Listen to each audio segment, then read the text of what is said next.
ሃይ ሰላም ሰላም፣ እንዴት ናችሁ? ሰላም ናችሁ? እንግዲህ እያያችሁ ነው። አደናይ የመኪናዋ ባለቤት ሆነዋል። በጣም ደስ ይላል። እኔ በጣም ደስ ብሎኛል። አዶናይ አዶናይ አዶናይ ደግሞ እንኳን ደስ አለህ ከነ ቤተሰብህ። እኛ በጣም ደስ ብሎናል። ተጋርዋይ እንኳን ደስ በለና። አነ ብጣዕሚ ደስ ይልና ሓቀየ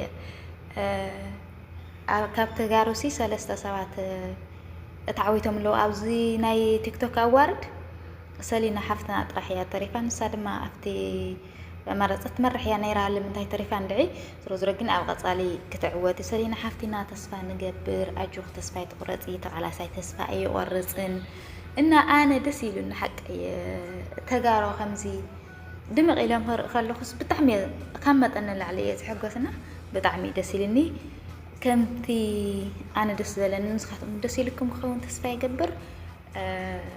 ሰግጡ፣ ተወዳደሩ፣ ፈምሱ፣ ተሸለሙ። በቃ ዋ ምስጋጥ እንድሕር ከምዚ ኮይኑ ሰጊጥካ መኪናካ ምዕቃፍ እዩ ሓቃ እየ ና ሰሰናይ ንዓኹም